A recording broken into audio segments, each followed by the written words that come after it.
നിങ്ങളുടെ favourite shows ഇനി ഒരിക്കലും മിസ്സാവില്ല. ഇപ്പോൾ C5 കാണും നിങ്ങളുടെ ഫേവറേറ്റ് ഷോസ് തികച്ചും സൗജന്യമായി. മര്യാദയ്ക്ക് ഇത് കഴിക്ക്. മാലാക വരട്ടെ. മാലാക വന്നാലേ ഞാൻ കഴിക്കണുള്ളൂ. സിദ്ധു പറയുന്ന കേക്ക്. മാലാഖ ഇപ്പൊ വരില്ല. മാലാക വരില്ലേ? ഇല്ല, വരില്ല. അതൊന്നും നീ അറിഞ്ഞില്ലേ? നിങ്ങളുടെ മുത്തശ്ശന് ശ്രീകലയൊന്നും അതിനെക്കുറിച്ച് ഒന്നും പറഞ്ഞില്ലേ? അറിഞ്ഞു. ശ്രീകലാന്റി അവിടെ വന്ന് പ്രശ്നം ഉണ്ടാക്കിയെങ്കിലേ അത് കണക്കായിപ്പോയി. ഇതല്ലേ നിങ്ങളുടെ സ്വഭാവം. ശ്രീകലാന്റി പറയുന്നതിൽ എന്താ തെറ്റ്? നിങ്ങൾ എന്നെ ഒരു കാരണവുമില്ലാതെ കുത്തി നോവിച്ച സ്ഥിതിക്ക് ഞാനും പറയും. കൊലയാളിയായ സിദ്ധാർത്ഥനെ ഞങ്ങൾ എന്തെങ്കിലും ചെയ്തേക്കുമെന്ന പേടിയുണ്ടല്ലേ? അവനെ ഞങ്ങളുടെ പ്രതികാരത്തിൽ നിന്ന് രക്ഷപ്പെടുത്താൻ വേണ്ടിട്ടല്ലേ അവനെ കൊണ്ട് ദേവികയെ വിവാഹം കഴിപ്പിച്ചത്. എടി, ഓ കേട്ടപ്പോ നിങ്ങളെന്തിനാ ഞെട്ടുന്നത്? നിങ്ങളുടെ പദ്ധതി ഞാൻ മനസ്സിലാക്കിയതിന്റെ ഞെട്ടലായിരിക്കും അല്ലേ? സിദ്ധുവിനെ കൊണ്ട് ദേവികയെ വിവാഹം കഴിപ്പിച്ച വിധവയാകുന്ന പേടി കൊണ്ട് അവള് പിന്നീട് സിദ്ധാർത്ഥനോട് പക വീട്ടില്ലല്ലോ. അപാര ബുദ്ധി തന്നെ. ഇതൊരു ദേവസന്നിധി ആയിപ്പോയി. അതുകൊണ്ട് ഞാൻ നിർത്തുന്നു. പുറത്തു വെച്ചാണ് നിങ്ങൾ എന്നോട് കൊമ്പ് കോർക്കാൻ വന്നതെങ്കിൽ നിങ്ങളുടെ തോലിരിച്ച് ഞാൻ വിട്ടേനെ. രാവിലെ അണിഞ്ഞൊരുങ്ങി ഇറങ്ങിക്കോളും മനുഷ്യനെ ദൂഷിക്കാൻ. ഇങ്ങനെയുള്ളവരൊക്കെ എന്തിനാണോ ക്ഷേത്രത്തിൽ വരുന്നത്? ഇവരെ പോലുള്ളവരൊക്കെ ക്ഷേത്രത്തിൽ വന്നാ ക്ഷേത്രത്തിന്റെ വിശുദ്ധി കൂടി നശിക്കും.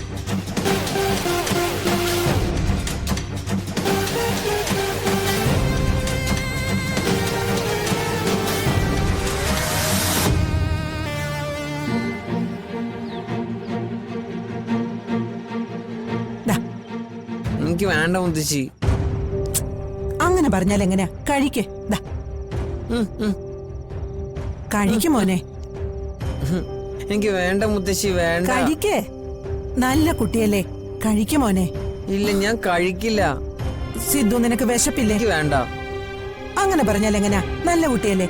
ദേ ഇവരൊക്കെ കഴിക്കുന്നുണ്ടോ? കഴിക്ക്.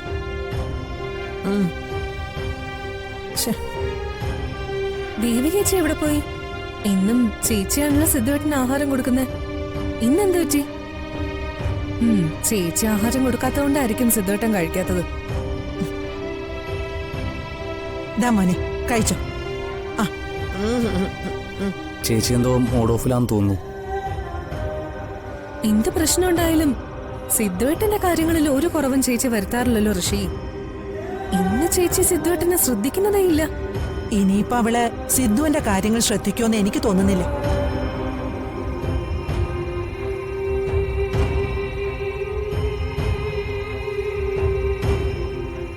എനിക്ക് വേണ്ട മുത്തശ്ശി. കഴിക്കും മോനെ, കഴിക്കും. ദേവികേച്ചിന് സിദ്ധുവേട്ടന്റെ കാര്യങ്ങൾ ശ്രദ്ധിക്കില്ലെന്ന് മുത്തശ്ശി എന്തിനാ പറഞ്ഞത്? അതിലെന്തോ കാരണമുണ്ടല്ലോ. അതെന്തോ ആയിക്കോട്ടെ, നീ ആരും കഴിക്കും. നല്ല മോനല്ലേ. നല്ല കുട്ടിയല്ലേ. കഴിക്കടാ. വേണ്ട വേണ്ട. ജാനകി, കഴിക്ക. വേണ്ട ജാനകി. എന്നമ്മേ? ഞാൻ ഈ സിദ്ധുവിനെ ആഹാരം കഴിപ്പിക്കാൻ വേണ്ടി പഠിച്ച പണി 18 നോക്കി. ഒരു രക്ഷയില്ല. ഇവന് ഒരു വക ആഹാരം കഴിക്കുന്നില്ല. ഇനി നീ തന്നെ ഇവനെ കഴിപ്പിക്ക. ഞാനാകെ വലഞ്ഞു. നീ എന്താ കുട്ട കഴിക്കാത്തെ? എനിക്ക് വേണ്ടമ്മ. അതെന്താ മോന് വേണ്ടാത്തെ? എനിക്ക് എന്നെ മാലാക വാരിത്തരണം, എന്നാലേ ഞാൻ കഴിക്കൂ.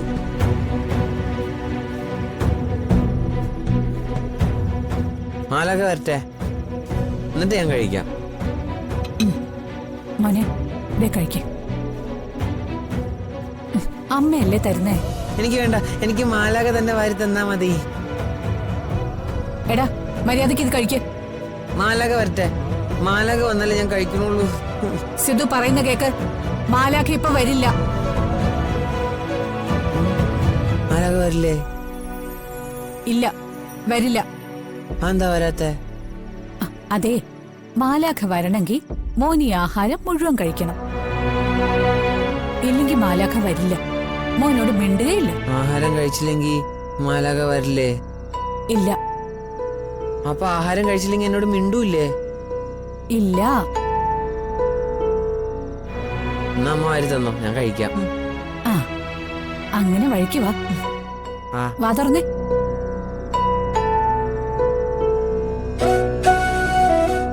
ജാനകി, ഇവൻ ഇങ്ങനെ തുടങ്ങിയാൽ എന്താ ചെയ്യ?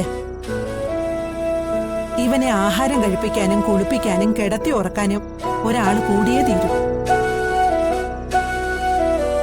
നമുക്ക് ആ പഴയ കെയർടേക്കറിനെ ഒന്ന് വിളിപ്പിച്ചാലോ?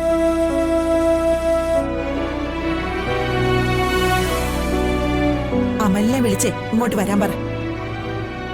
വൈകിക്കണ്ട, ഇപ്പൊ തന്നെ വിളിച്ചു.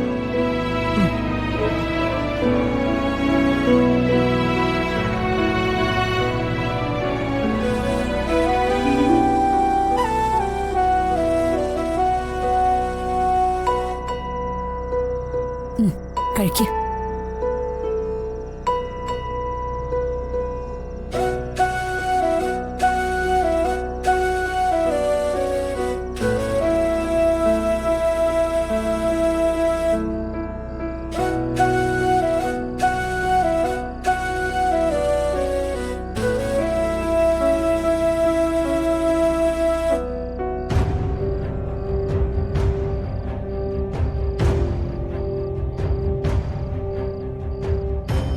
ആന്റി, ഒന്നും കഴിക്കാതെ ഇത് എന്തിരിപ്പാ? ആഹാരം കഴിക്കാതിരുന്നു എന്ന് കരുതി പ്രശ്നങ്ങൾക്ക് പരിഹാരമല്ല ഉണ്ടാവൂ? ഇല്ലല്ലോ. അതുകൊണ്ട് ആഹാരത്തിനോട് കലഹിക്കാതെ ആന്റി ഇതെങ്കിലും എടുത്ത് കഴിക്ക്. എനിക്ക് വേണ്ട. ഇങ്ങനെ വാശി പിടിച്ച എങ്ങനെയാ ആന്റി? മഞ്ജു, എനിക്ക് ആഹാരം വേണ്ടെന്നാ പറഞ്ഞത്. വേണ്ടെന്ന് പറഞ്ഞു വേണ്ട. എന്നെ ഇനി നീ നിർബന്ധിക്കരുത്. ശരി, ഞാൻ നിർബന്ധിക്കുന്നില്ല. ഏതായാലും ആഹാരം ഇവിടെ ഇരിക്കട്ടെ. കഴിക്കണമെന്നൊരു തോന്നലുണ്ടായ ആന്റിക്ക് കഴിക്കാമല്ലോ. ഇല്ലെങ്കിൽ കുറച്ചു കഴിഞ്ഞ് ഞാൻ തന്നെ തിരികെ വന്ന് ഇത് എടുത്തോണ്ട് പോയിക്കോളാം. ആ, നീ തന്നെ ഇത് തിരികെ എടുത്തോണ്ട് പോവേണ്ടി വരും. ഓ, അത് സാരമില്ല, ഞാൻ തന്നെ തിരികെ വന്ന് എടുത്തോണ്ട് പോയിക്കോളാം.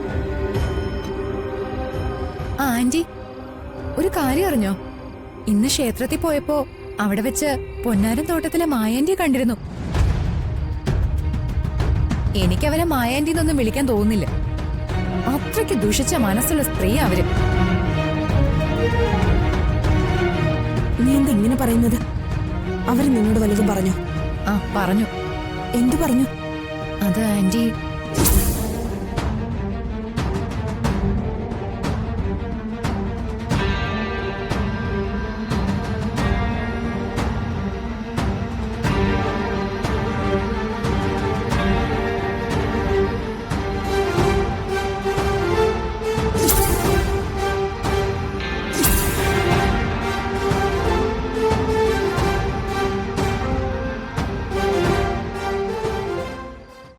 ഡൗൺലോഡ് ചെയ്യൂ C5 ആപ്പ്. കാണൂ എല്ലാ എപ്പിസോഡുകളും സൗജന്യമായി.